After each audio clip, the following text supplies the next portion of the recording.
Hello everyone, welcome back to my channel दीपचैनीस world and welcome back to our new YouTube blog.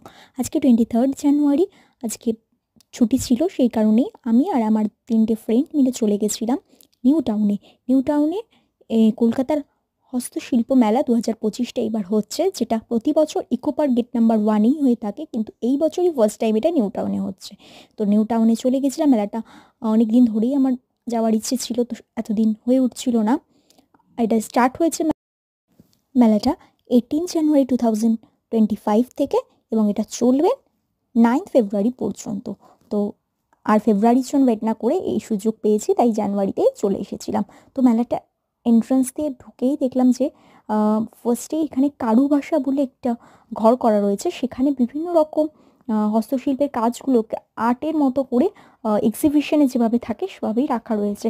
তার সাথেও stall ছিল, যে স্টলে চাইলে সেগুলো পারচেস করা অপশান রয়েছিল। তো আমরা সেটাই ভালো করে ঘুরে ঘুরে দেখছিলাম। প্রতিটা কাজই খুবই নিখুঁত এবং অপূর্ব সুন্দর ছিল। প্রত্যেকটা শিল্পী খুব নিখুঁতভাবে কাজগুলোকে করে থাকে এবং প্রচুর পরিশ্রমের প্রয়োজন, এবং এটা সময় সাপেক্ষ, একদিনে তো আর হয় না, কিন্তু তাও খুব নিখুঁতভাবে কাজটা ধৈর্য সহকারে করার ছিল প্রতিটা। তো সেটা একটু ঘুরে দেখতেও সময় লাগে। মেলাটা কিন্তু 1টা থেকে রাত্রি 8:30 অবধি চলে। তো আমরা মোটামুটি 2টোর মধ্যে এই মেলায় চলে এসেছিলাম। তা আমরা ফার্স্টেই এই কারুভাষার এক্সিবিশন থেকে স্টার্ট করেছি, দেন পুরো মেলাটা আস্তে আস্তে ঘুরে ঘুরে দেখেছিলাম।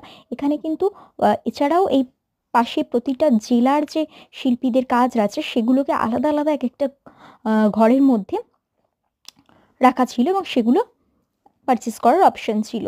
তো আমরা সেগুলোই প্রতিটা ঘুরে ঘুরে দেখছিলাম। যেমন মেদিনীপুর, জলপাইগুড়ি, প্রতিটা স্টলই অভিনব সুন্দরভাবে সাজানো ছিল। তো ভিডিওটা এখানেই শেষ করছি। ভালো লাগলে লাইক, কমেন্ট, শেয়ার করে দিও। Good bye.